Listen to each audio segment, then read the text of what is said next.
देवादिदेव महादेव से जब प्रतिदिन हम भगवान शिव के मंदिर में जाकर एक लोटा जल समर्पित करें, हो सकता है कि दिन बुरे हो सकते हैं, थोड़ा समय बुरा हो सकता है, पर जिंदगी कभी बुरी नहीं होती, क्योंकि वो जिंदगी परमात्मा की दी हुई है। दिन बुरा हो सकता है, 2-4-8 दिन से हो सकता है, कोई कहे कि हमारा ये तकलीफ है, कोई कहे 6 महीने से, 15 दिन से, 20 दिन से, ऐसा है वैसा है। दिन बुरा हो सकता है, थोड़ा समय भी बुरा हो सकता है, पर जिंदगी कभी बुरी नहीं होती। उसने आपको और हमको यदि पृथ्वी पर भेजा है तो कुछ सोच समझ कर ही भेजा होगा। माँ के गर्भ से बच्चा जन्म लेता है, जब माता पिता दोनों विचार करते हैं कि अपने घर में संतान होना चाहिए, औलाद होना चाहिए, ये विचार कब आता है? जब वो दोनों अपनी बुद्धि से ये सोच लेते हैं कि हाँ, अपने पास में इतना आवक है, अपने बच्चों को अपन पाल लेंगे, अपने पास में इतना घर है, परिवार है, मम्मी पापा हैं, सब लोग मिलकर बच्चे की परवरिश कर लेंगे। माँ को लगने लगता है कि मैं इस बच्चे को संभाल सकती हूँ, तब वो संतान को जन्म देने के लिए तैयार रहती है। अर्थात पहले माता पिता ने विचार कर लिया कि हम औलाद को जन्म देंगे, वो औलाद को संभाल पाएंगे कि नहीं संभाल पाएंगे। जिस औलाद को हम ला रहे हैं उसको हमें एजुकेशन भी देना पड़ेगा, चिकित्सा भी देना पड़ेगा, पढ़ेगा लिखेगा, कॉलेज जाएगा, आने वाले समय में गाड़ी भी देना पड़ेगी, मोबाइल भी देना पड़ेगा, घर भी देना पड़ेगा, उसकी शादी भी करना पड़ेगी और उसका व्यापार भी खुलाना पड़ेगा। हर माँ बाप ये सोच लेते हैं, बच्चे को जन्म दिया है तो उसके लिए सोचा है।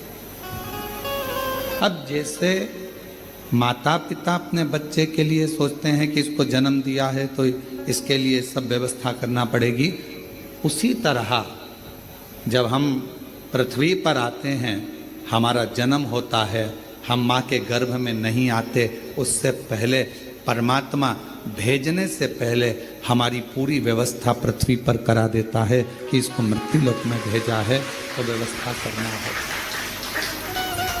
अब उसमें दिन थोड़े से बेकार हो सकते हैं कि कभी कभी ऐसा हो जाता है कि 2-4 महीने से, 4 साल से, 3 साल से, 6 साल से हमारे अच्छे दिन नहीं चल रहे, कोई कहता है 2 महीने से अच्छे दिन बेकार हो सकते हैं। कुछ घंटे, कुछ समय बेकार हो सकते हैं, पर शिव महापुराण की कथा कहती है जिंदगी कभी बेकार नहीं होती।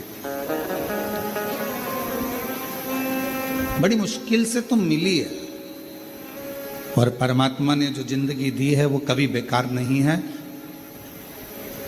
दिन निकल जाएंगे, समय निकल जाएगा, अगर अच्छी जिंदगी परमात्मा ने दी है और तुमने लगन से मेहनत और कर्म करा है तो फिर अच्छा समय आएगा और अच्छी जिंदगी के आनंद में फिर अच्छे दिन हमारे सामने प्रस्तुत है।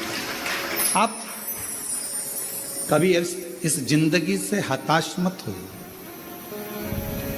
आप कभी ये मत सोचिए कि हमारी जिंदगी बेकार, ना ना ना, बहुत अच्छी है।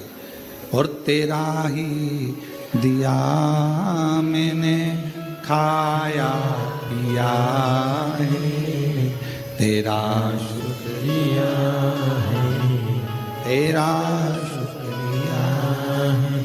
मुझे भोले बाबा ने बहुत दे दिया है, मुझे भोले बाबा ने बहुत दे दिया है, तेरा शुक्रिया है, तेरा शुक्रिया। शुक्रिया। ये जायदाद दी है औलाद दी है, ये जायदाद दी है औलाद दी है, मुसीबत में हर वक्त इमदाद दी है, मुसीबत में हर वक्त इमदाद दी है, तेरा ही दिया मैंने खाया पिया है, तेरा शुक्रिया है, तेरा शुक्रिया। कभी कभी समय विपरीत हो सकता है, पर उस विपरीत समय में भी घबराना नहीं है, हमारा अच्छा समय लाकर रख देता है। कभी गलत समय भी हमें अच्छी जगह पर ले जाकर छोड़ देता है। कैसे? हनुमान जी महाराज का एक चरित्र स्मरण करिएगा।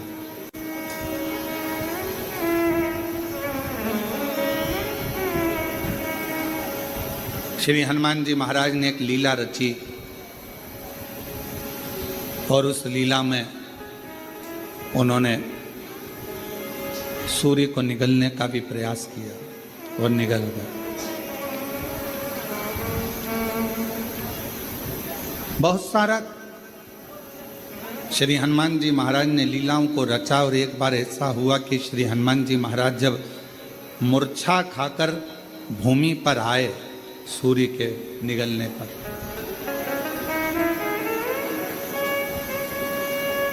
सारे देवता एकत्रित हो गए और देवताओं ने श्री हनुमान जी महाराज मूर्छा खाकर गिरे और देवताओं ने उन्हें वर देना प्रारंभ कर।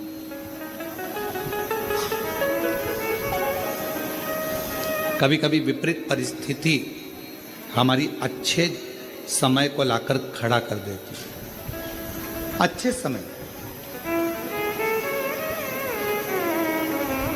आप लोग भी भगवान को धन्यवाद दिया करो कि ना जाने कौन सा हमारा विपरीत समय चल रहा था, कौन सी परेशानियां चल रही थी, कौन सा बुरा समय चल रहा था, कितना विपरीत समय चल रहा था कोरोना महामारी का, कितना विपरीत समय चल रहा था कोरोना की बीमारी का।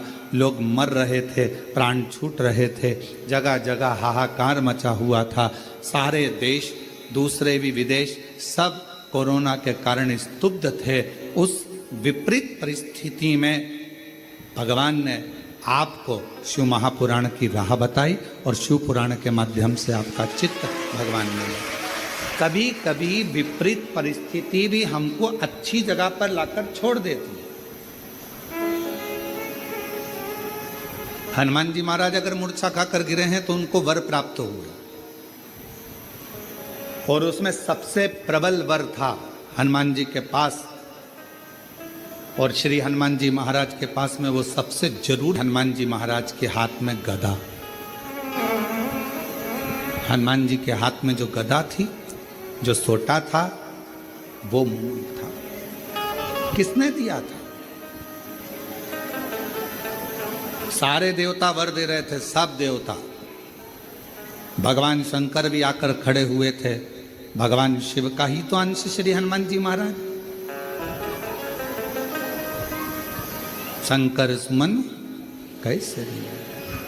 हनुमान जी महाराज शिव का ही तो एक अंश है, पर सब हनुमान जी को दे रहे थे और शंकर भगवान आकर खड़े हो गए कुबेर जी के पास, और कुबेर महाराज के पास में आकर श्री हनुमान जी महाराज को सब वर दे रहे थे। कुबेर जी महाराज भी वर देने के लिए तैयार थे कि मैं तुमको कुबेर का भंडार देता हूँ, शंकर जी का दिया हुआ ही मैं तुम्हें प्रदान करता हूँ। पर भगवान शंकर पास में खड़े होकर तुरंत कुबेर जी महाराज से बोले, आप हनुमान जी को वर मत दीजिए, आप हनुमान जी महाराज को अपनी गदा दीजिए, अपना सोटा दीजिए। कुबेर जी ने भगवान शिव जी से कहा, प्रभु सब आपका है, सब आपका, मेरा इसने सौंफ उठाई, मिश्री उठाई, मलता हुआ खा के दांत खुरकता खुरकता बाहर निकल गया। अच्छा देना वेना तो था नहीं इसको।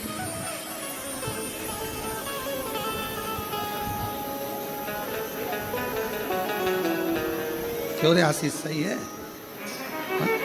अब इसको देना वेना तो है नहीं। अब वो तो सौंफ और मिश्री खा के दांत खुरकता खुरकता बाहर। दो तरह के दोस्त हैं, एक खाते खाते टेबल पर से उठा जाकर पैसे कटवा दिए, और दूसरा वो अरे रुक तो सही, अरे इतना देने वाला होता तो पहले ही चले जाता, और वहां जाकर काउंटर में नाटक कर रहा है, मैं दे दूंगा मैं दे दूंगा मैं दे दूंगा। बहुत मुश्किल है ये कहना मैं बैठा तो हूँ, क्यों चिंता करते हो? कई बार भंडारे होते हैं, बड़े बड़े आयोजन होते हैं, तो उसमें पीछे से कोई व्यक्ति बहुत चतुर होता है तो कह देता चिंता मत करो, तुम तो बहुत अच्छे से करो, बाद में मैं निपट लूंगा, मैं सब व्यवस्था कर दूंगा, सब व्यवस्था। क्योंकि उसको मालूम है कि भगवान का कोई भी कार्यक्रम छोटा मोटा होता ही नहीं है, और तुझसे क्या मांगेंगे, भगवान ही इतनी पूर्ति कर देता है कि तुझसे मांगने की जरूरत ही नहीं पड़ती है। दो मित्र हैं, एक जेब में हाथ डालता है पर देता नहीं है, और दूसरा वो है जो तुरंत निकाल कर दे देता है। तो मेरे शंकर भगवान वो मित्र हैं जो 1 सेकंड की देरी नहीं लगाते। तुम शंकर जी के मंदिर पर जाने से पहले अपने घर का दरवाजा छोड़कर लोटा लेकर, जब तुम अपने घर में पानी का लोटा उठाते हो, भरते हो, बाहर निकलते हो, तुम्हें लगता है कि तुम शंकर जी के मंदिर में शंकर जी को जल चढ़ा रहे हो। उस समय पर शंकर भगवान तुम्हारे घर में आ जाते हैं तुम्हारा भंडार भरने के लिए। शिव जी जेब में हाथ नहीं डालते, शंकर भगवान तो उठाया और दे दिया।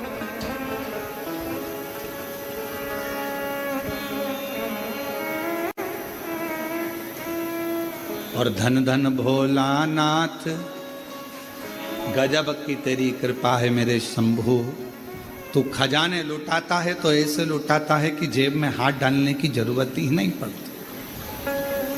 एक माता, पिता, सच्चा गुरु और मेरा शिव अपनी जेब में हाथ नहीं डालता।